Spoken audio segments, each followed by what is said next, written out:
Am I about to cheat on Ferrari?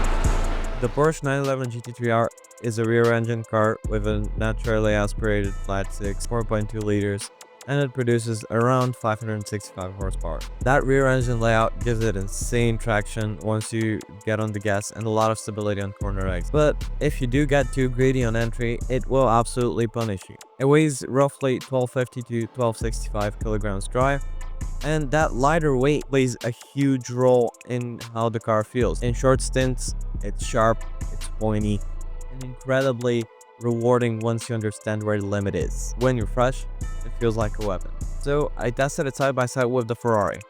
On the Ferrari side, the 296 GT3 runs a twin-turbo 3-liter V6 derived from the road-going 296 GTB, with its hybrid system removed and completely tuned for racing. It puts out around 600 horsepower, it's a mid-engine layout, and it weighs 1350 kilograms dry.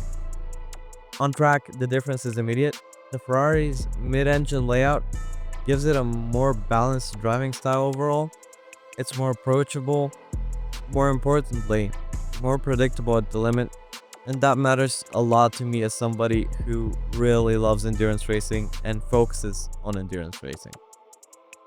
I'm gonna be dead honest though, I did kind of expect the Porsche to win.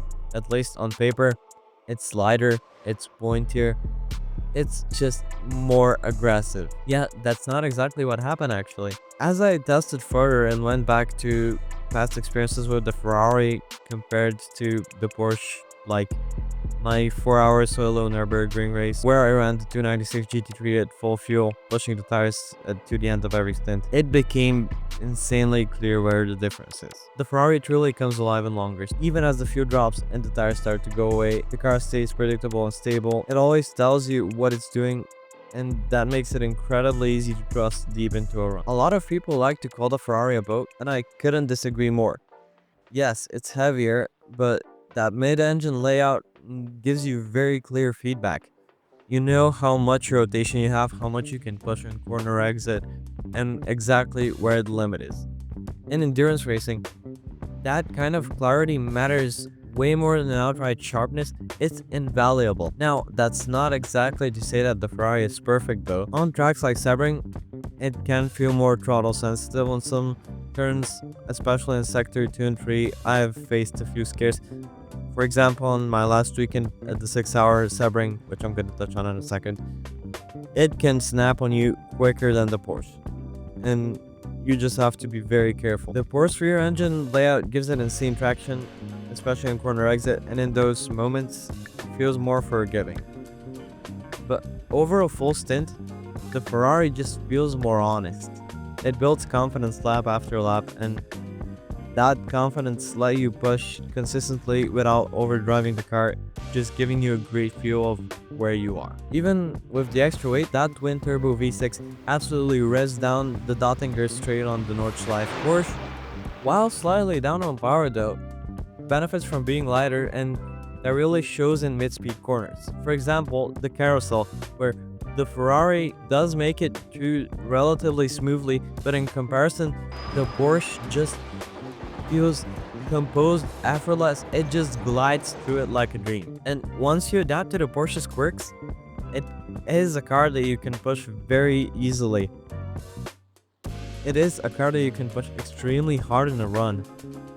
It's sharp, it's aggressive, and very rewarding when everything clicks. Now, braking. This is a very controversial hot take from me probably, but I find the Ferrari brakes simply better. Most of my driving has been done on a Logitech G29 brake pedal, and I probably have a skill issue, but with the Ferrari I can just simply brake more consistently, predict where the limit is.